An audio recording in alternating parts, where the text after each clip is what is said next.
post here. It's a kind of dreary, gray, rainy day. I won't catch this gal who's innocently doing a texting while walking by. But it is Saturday morning. I stayed up super late last night reading books. It's a guilty pleasure that I have, you guys. I really enjoy reading books at nighttime under the covers with a flashlight, like a kid in a tent, you know, like a tent at a sleepaway camp or something. I think it is one of the greatest luxuries to allow yourself is to read a book by flashlight under the covers. It just feels so, I don't know, decadent. So I stayed up late last night reading books and having a nice relaxing evening. I've also been kind of tidying up my living space.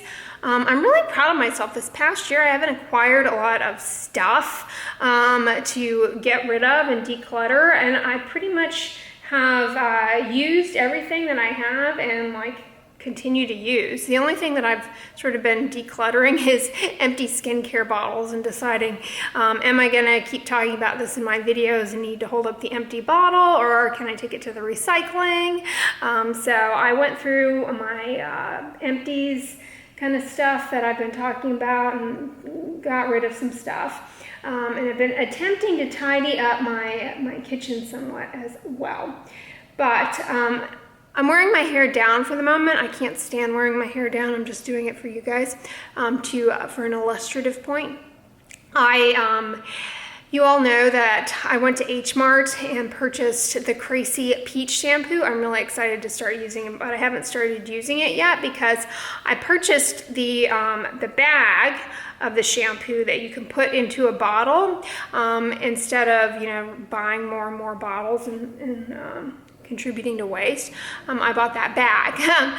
But then I wanted to buy a special bottle for using that. So I'm gonna start doing that method from here on out. So I got a bottle, basically a shampoo bottle, empty shampoo bottle. I know you can repurpose shampoo bottles, but all of the empty shampoo bottles that I have are either not the right size or are like the upside down squeezy kind. But I got a really cute one from the Muji store for $5, so that's on its way. One of you all recommended I go there, so thank you so much. I'm excited to get that. But long story short, since I've kind of been going through like my skincare stash and my like little stash of like little samples and stuff and seeing what I have, I've been going through some here, I'll show you.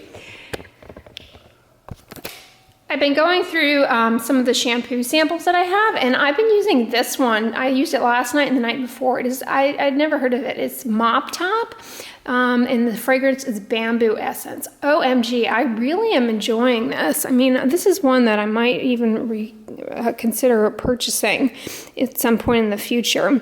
It is silicone-free, sulfate-free, paraben-free, dye-free, phthalate-free, soy-free. You know, if you're allergic to parabens and phthalates, then you should avoid them, but they're not problematic otherwise. As far as hair color and color-treated hair, though, I think that's really what this is geared towards. Maybe like some of these compounds interact with the hair dye. I'm not really savvy on hair dyes, but I really like it. It says that it's suitable for a variety of different hair textures, and it is pretty gentle in here. It smells really good. It's got aloe in it and some honey, I guess, but it's really nice. It does have fragrance in it. The other thing that I like about it is it has Salix alba. You guys ask me about that all the time. That is willow bark, which is BHA, which is salicylic acid. They're all the same thing, just different ways of marketing them. Yes, salicylic acid is derived from willow bark extract. It is all natural. So, you know, a lot of times rather than putting salicylic acid on something, they'll call it Salix alba to make it sound more natural and like good for you. But it is a very, obviously I'm obsessed with salicylic acid and it's a great ingredient. But it's a good ingredient in shampoos for people who suffer from dandruff, because it kind of helps cut down on some of the inflammation in the scalp that lends itself to dandruff. dandruff, as well as some of the kind of scaliness. And, you know, one of the dilemmas with dandruff is that people perceive it as a dry skin problem, and it's not. It has nothing to do with dry skin. It's actually a dermatitis, an inflammatory dermatitis, specifically called seborrheic dermatitis. Which, you know, can happen on the face, but also the scalp, presenting as dandruff. And it's really actually a type of skin dermatitis, you know, inflammation in the skin. And for dandruff sufferers on the scalp, the best thing to do, but the hardest for many to comply with, is consistent shampooing of the scalp to cut down on the scalp oils. The scalp oils are thought to contribute to flares of and worsening of dandruff. And malassezia, the yeast that lives in those scalp oils. But, you know, not all hair types tolerate shampooing it daily and consistently. And it's not a good idea to use the dry shampoos either, because they kind of just cake up the oil and sit there, and they don't really help the dandruff problem necessarily. But FYI, if you're a dandruff sufferer, I think this Mop Top shampoo is pretty good. I don't think I would say it's better than the Free and Clear dandruff shampoo. That's kind of like the holy grail dandruff shampoo out there, but that one is pretty gentle. I think if you had color treated hair, you might enjoy it. But anyways, I can't stand having my hair touching my face, so this won't last but a hot second. I'm gonna put it up. Today is library day, and so last night I stayed up late reading Lily Collins' Unfiltered because I wanted to finish that. I finished Dickens' Great Expectations, phenomenal. So I'm going to be taking back, you know, of course, Dickens, and oh my gosh, you guys, this book was just so good, and I really enjoyed this edition. Who is the Vintage UK? Vintage Classics. I really enjoyed this rendition because it has some illustrations in it. Here, let's see if I can find one for you guys. It has illustrations, which is sort of nice. This is a good copy of it, so I'm happy that I was able to read that one. It was good. It's a Dickens that I hadn't read and was happy to read, and I really, really enjoyed it. The ending was really, really tender, and I really enjoyed it. You have to read it if you haven't read it. It really just shows that, you know, when you show kindness to someone, I mean, one of the lessons in the book, at least for me, is how, is the impact that showing kindness onto someone has on the unfolding of that individual's subsequent course in life. You know, it really makes you take a step back and reflect on conscientiously choosing to act with kindness. And it's difficult. People really test your patience sometimes, but I think that book, you know, at least for me, one of the themes that I picked up on is what you see that in how the main character's life unfolds and how he subsequently interacts with others. But right now I'm going to put up my hair. I have not had coffee yet. I'm pretty high energy for having had no coffee. And so I'm going to do, candle update. I'm burning Soft Blanket this morning by Anjou. It's one of the soy candles. Yeah, I finished my Tuscany candle, a mocha coffee, whatever, the chocolate coffee one. Loved that. I mean, that was a fantastic burn. But I have these little votives of the Anjou soy candles, and I have to say, for those of you guys who prefer soy candles, the Anjou ones are really good. I'll list them down below, but that one came in like a little gift set kit that I got on Amazon of like several votives.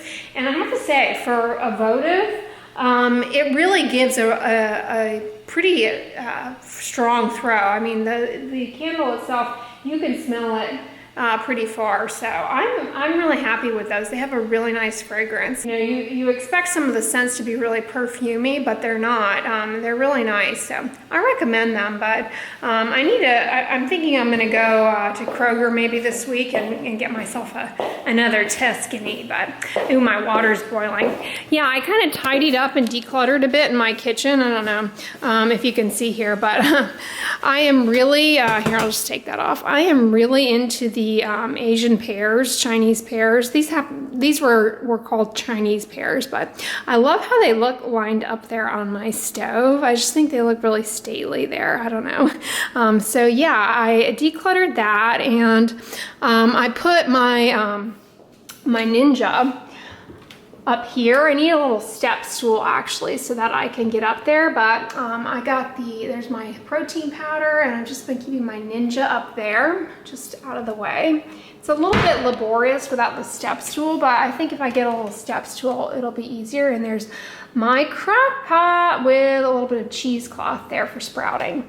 So yeah, I kind of tidied up that sort of stuff and have really decluttered. And look, I have an empty paper towel thing because I haven't been using paper towels really that much at all. I really cut down on my paper towel usage and I'm out of them, and I haven't bought them in like a month, honestly. I've just been using like tea towels and stuff.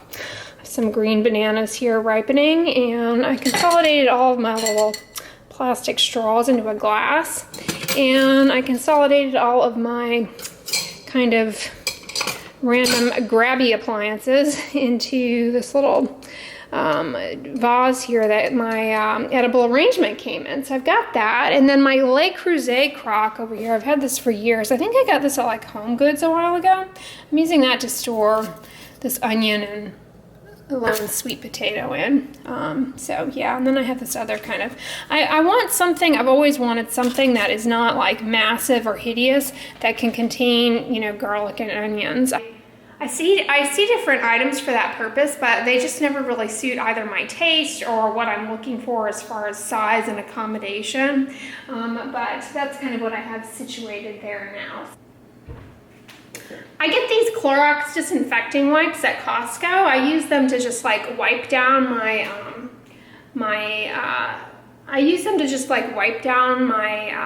kitchen sink occasionally. I kind of like them. They're pretty good. I don't know. They don't have an off-putting smell, so I have those. But so I'm gonna have this, and I'm gonna put you guys in the computer. And then my mom should come. Hello, darkness, my old friend.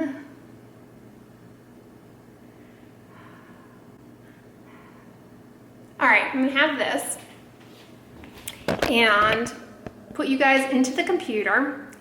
It's magic, you guys. You are going to go from this little black box into a bigger silver box, and then I can put you together into a little story. And my mom will be on her way to come and pick me up soon, and it is a library day.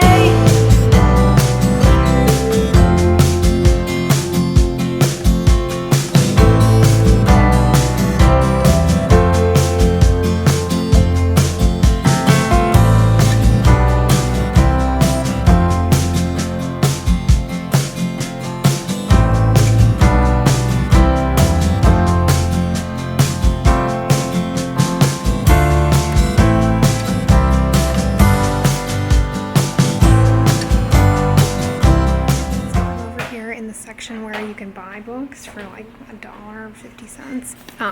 And they have some children's books here. This takes me back. I was such a huge fan of Judy Blume. And this, I remember reading Tales of a Fourth Grade Nothing. Apparently this is the special anniversary edition.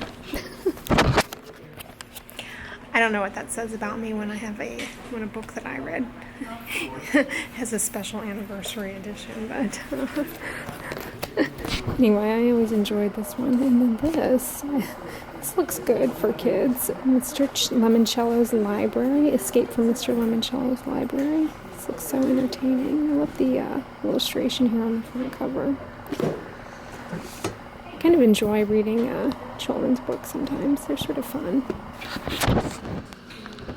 And this was here 3 weeks ago in the 50-cent section. Doesn't look like anyone's bought it. Rain is coming down. Hey there, back from the library. What you reading? I am going to start a ghost story by this author. Just looking at his portrait will scare you. What's the book called? Algernon Blackwood. Ooh. The story is called The Willows. Oh, okay. So we'll see. It's supposed to be the best ghost story. Sounds good. We've got our tea here. You're drinking the Stash Green Black Tea Hybrid, which we've decided is not our favorite Stash tea, but as far as a green black tea hybrid, I suppose it's good. And I've got, this is Twining's Pomegranate Raspberry. My mom got a sampler pack, and I have that, and it's really good. I've never had it before, but I've been wanting to try it, so happy to have that. And what are you reading? And I'm just here wrapped up and warm and cozy. I got a little greedy at the library. I had several books on hold. First up, a lot of the books that I chose and put on hold are not really books that I ordinarily would choose. They're kind of outside of my normal, they're sort of outside of my comfort zone. And I went based on the some of the Goodreads Best of 2017 recommendations. So we'll see, but this one first up, I don't know what compelled me to get this. It's called The Bear and the Nightingale.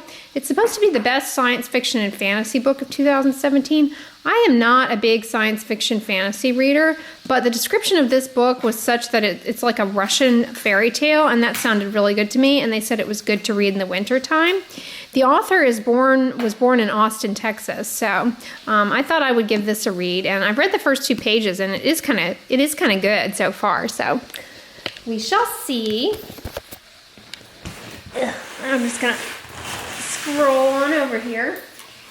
Then one of you all recommended this novel, My Absolute Darling, so I'm gonna read that. Not entirely sure what it is about, but you all recommended it, so I just got it, so I have no idea what that's about.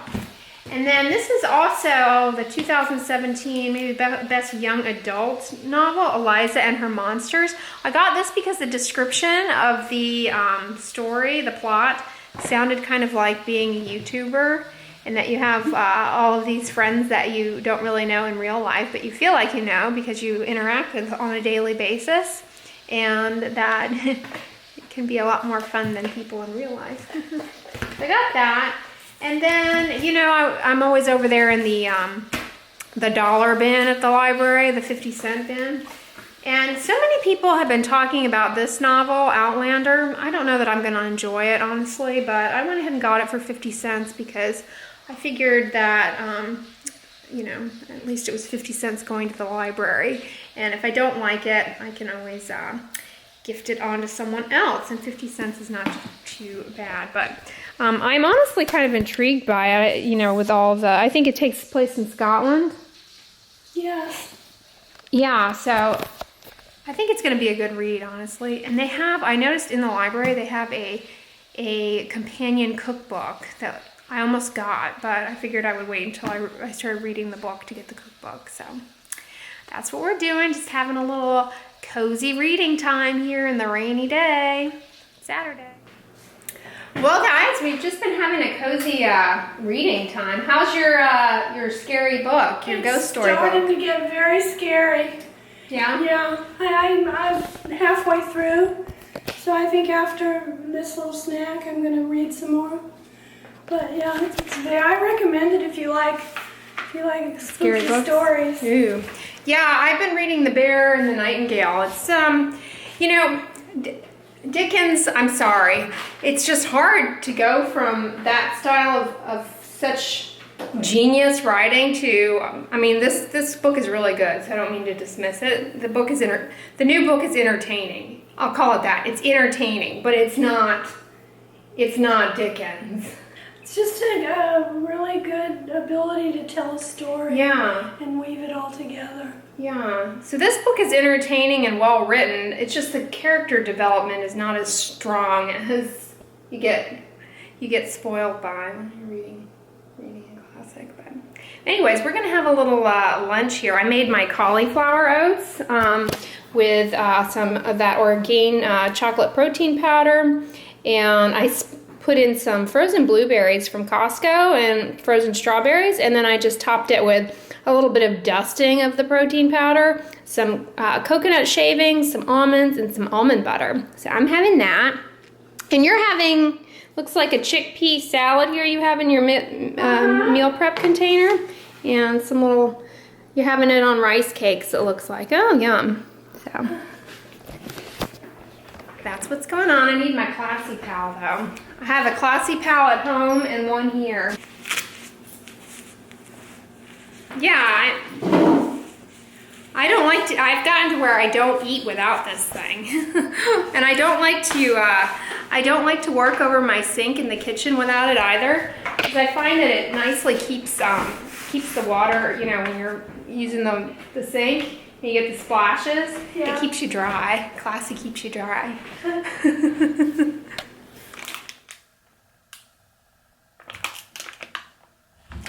Well, hey guys, so it's the end of the day. My mom and I went on a nice long walk, and I'm in her bathroom here. I don't have my Hada Labo cleansing oil, and I'm about to hop in the shower. And so I need to take off my mascara. And I want to try these. She got them in her Walmart beauty box that she gets. It's like $5. I don't believe she likes them. I asked her. She said no, and she's not using them. So, you know me, got to use stuff up. I want to try them. I can never recommend a makeup wipe, however, because they all leave behind problematic residues, which can be irritating on the skin. But I know a lot of you find that they're effective in helping you get your makeup off. And then you wash it off. So let's give these a whirl. They do, of course, have fragrance in them. And they also have a little bit of green tea extract in them, or Camellia sinensis, which can kind of be helpful as far as a soothing ingredient, and it can be helpful for pores as well. There's actual data to show that. We don't have very much data on pores, period. It's just not something that people study at all, despite the fact that it's a very popular topic on YouTube. It's not a popular topic in the medical literature. But green tea is one of the few things that ever pops up, so it can be helpful for that. So let's see how well they do. I mean, I really just have 3 layers of sunscreen on. I just reapplied I brought some of the LTMD UV Sport with me. It's a combination sunscreen, so it has zinc in it, and it has octinoxate and I think homosalate in it, which are the chemical filters in it. So the zinc makes a bit of a residue. You can never see it, and it blends into the skin nicely. And I also have my mascara on. So let's see how well this does. I'm just going to do it on a dry face here. Daubing.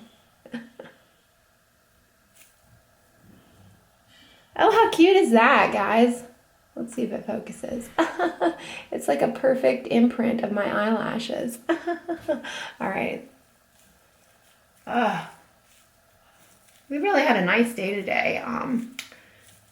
Doing sort of a hygge type thing. Hygge. I think I'm saying that right. With it being so dreary and gray out. Well, yeah, I think it actually did a pretty decent job. What do you guys think? Not bad. This is like the worst lighting that you could possibly see me in. There, maybe that's a little better. But yeah, I don't think these are too terrible as far as just cutting through the film. I don't know. My mom doesn't really wear makeup. She wears like mascara and a little bit of eyeshadow, I think. But she doesn't wear like foundation or anything. So I don't know. She probably just doesn't want to bother with these, maybe. But I don't think they're bad, actually. Pond's cold cream can be very good at taking off makeup as well. You will ask me that a fair amount. So I actually think these are pretty decent. I think they're far superior to those Neutrogena makeup removing wipes and some of the other ones. I know that there's some from Costco that are really popular that a lot of people like. The Kirkland brand ones supposedly are really good. I wonder how they compare to these. So far, I think these actually did a pretty good job. Unilever. All right. But it definitely needs to come off.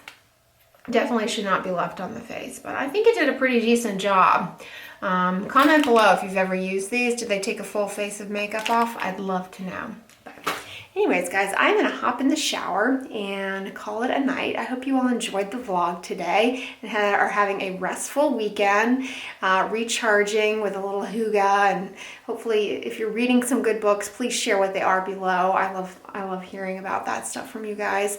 Obviously I take a lot of your recommendations seriously, and they have enriched my life, Zapzit and books alike. So anyways, if you liked this video, give it a thumbs up, share it with your friends, and as always, don't forget, sunscreen and subscribe. I'll talk to you guys tomorrow.